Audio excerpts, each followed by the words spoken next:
Alright, good everybody, it's the dog, from Steve Hoffman Music Forums occasionally. And this time it's time for part 3 of my AC/DC LP collection, covering a set of Australian reissues from approximately 1977 to 1983. First of all, let's say hi once again to Peter, the Lizard King channel, who currently lives south of the border in New South Wales, as we should know.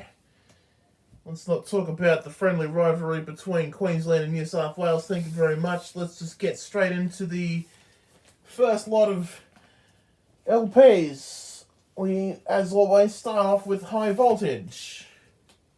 Everybody knows this album, or at least Australians do anyway. This is the 1977 reissue of the album, approximately, might be able to get a better view of it. Now, it might look like the 1980, but it's not. Just in this light, it might not look blue. It does sort of look black, unfortunately. That's the best lighting I can get in here. Maybe from this angle. I mean, if you think it looks wrong, let me know in the comments. As we know, side 1 was partially recut in 77 YAPX 1177-3, whereas the same original matrix from the original pressing was used for side 2. Again, this is the 1977 reissue, blue label, but unfortunately the lighting in here is not the best. I don't normally go for natural light in here when I do these, unfortunately. Okay, we have another copy of High Voltage. This one's a little bit later. This one is from approximately 1983, according to Discogs and other fan sites like acdc.net and whatnot. As you can see, we've got the red label with the writing around the entire label. I haven't come across very many copies of this as of late, in the wake of reissues and whatnot, because usually when they show up, they usually tend to go pretty quickly, due to being the band's first album and is no longer in print, which is just absolute nonsense in my opinion. I, to this day, still question as to why the Australian albums have been deleted, and us Aussies have to put up with these horrifying international edits. Especially when you consider the international High Voltage is just a glorified edit of the next album, TNT. TNT is, of course, this album here. Again, familiar to those here in Australia and, of course, our neighbourinos in New Zealand. Now, this is actually a bit of a cheat. This isn't actually a reissue. This is a slightly later variant of the original pressing from 1975-1976. This version does have the correct track listing on the back cover.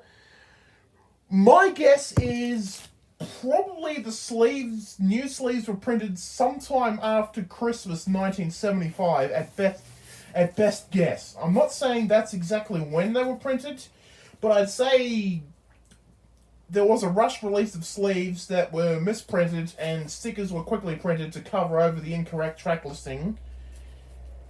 Enough to make the Christmas demand, because as we know, the first release was in December 1975. And I'm guessing after Christmas, the new sleeves were printed. As you can see, this is the original. As I said, I'm cheating here with the kangaroo. And side 2's label is changed to the more familiar credit for school days, abbreviated to just C. Berry instead of the full Chuck Berry that was used on the initial release at the tail end of 1975.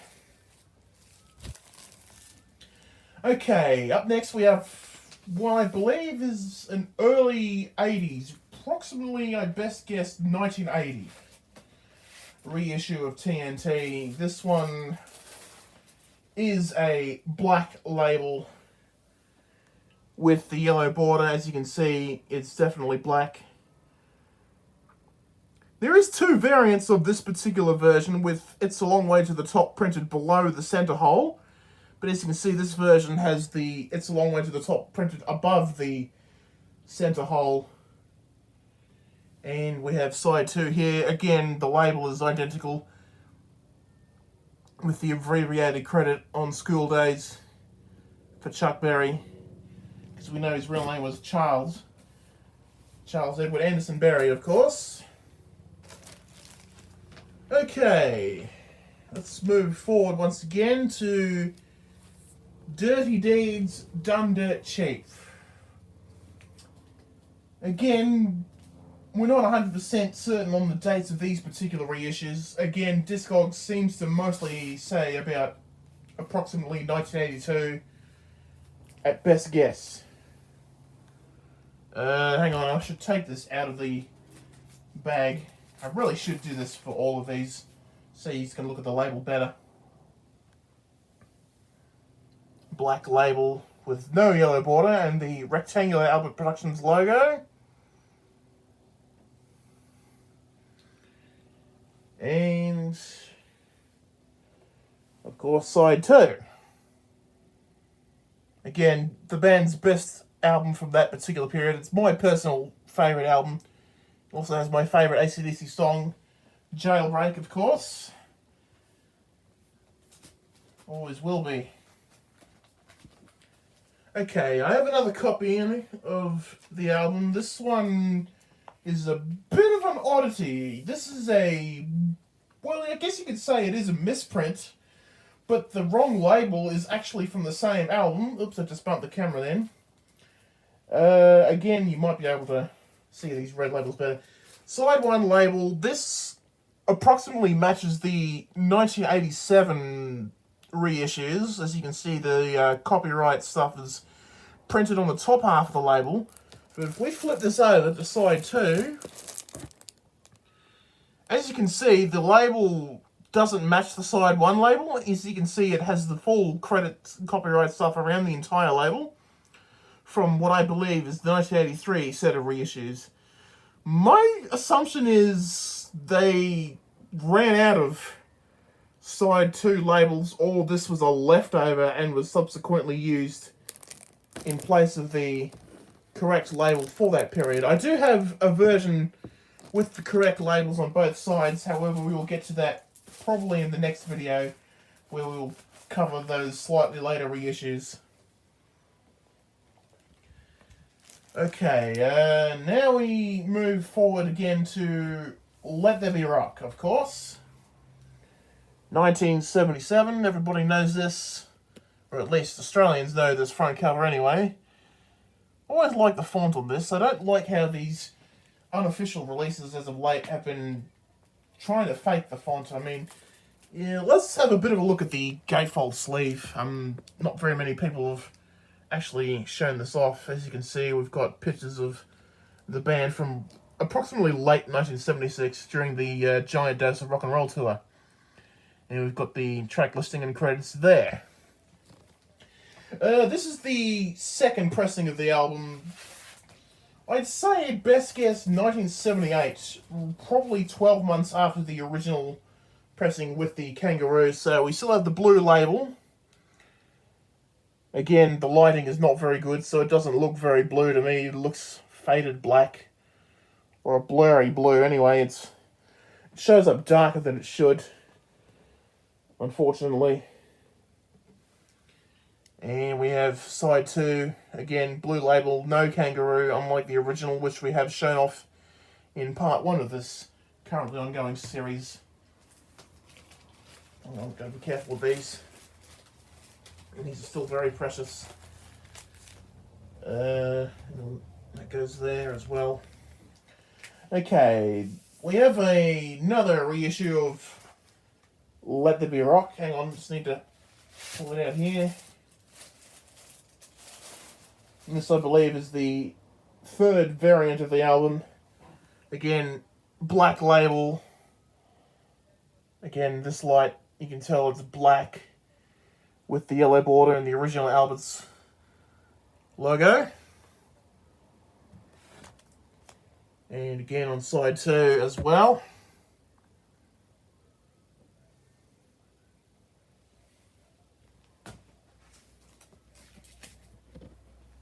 Okay, that's those particular ones there. Okay, we have another copy of Let There Be Rock. I believe this is the fourth variant from about approximately 2 years later. From what I can tell, it was around 1982 or so that Albert's changed their logo from the original design to the rectangular design as shown here. Nice yellowish, although it doesn't look very yellow there. Again, just using a lousy iPad. I really should. I used to have a video camera a long time ago to record stuff, but unfortunately it broke. It's probably incompatible, so, you know. So that's at least 3 copies of Let There Be Rock out of that particular group. Okay, now we move on. Once again, hang on. I mean, I'm not organised at all, am I? Alright, now we go to Power Age. This again, just show the front cover anyway. Everybody knows this one. Definitely a brilliant album cover.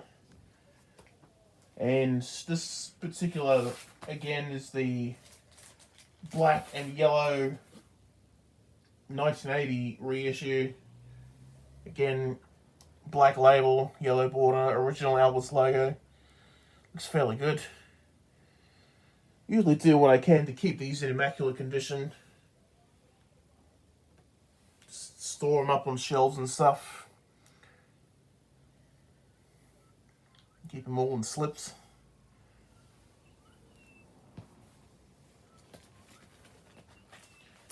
Okay, maybe.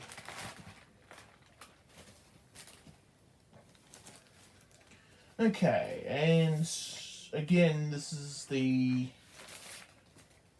approximately 1982 Power Age with the black label. Again, from what I can tell, High Voltage is the only album not to come on this particular black label. Instead, they went with the red and yellow label that was used for other reissues and original pressings from around that time. Because just based on what I've seen on Discogs and stuff.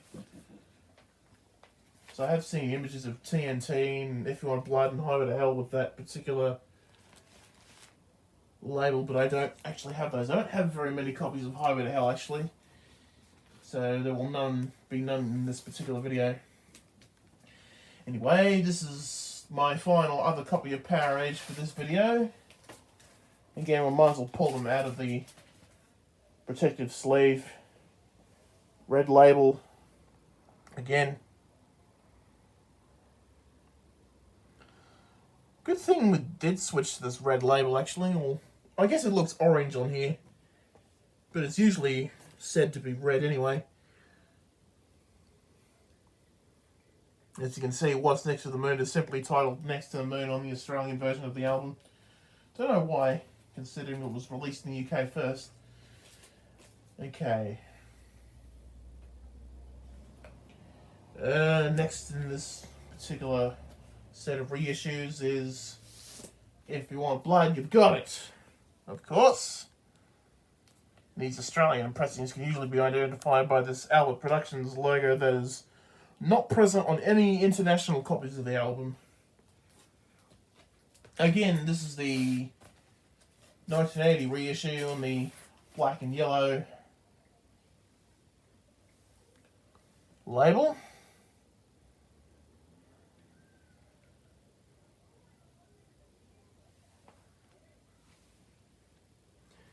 And side 2, of course.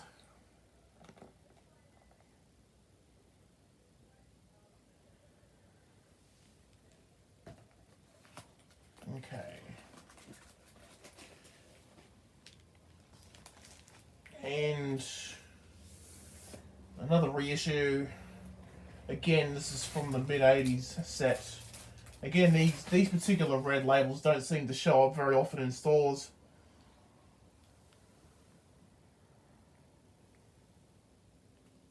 You get to acquire versions of TNT and Dirty Deeds Let There Be Rock, Highway to Hell, or even For Those About to Rock, as you'll see in a moment what the last one is in this particular set.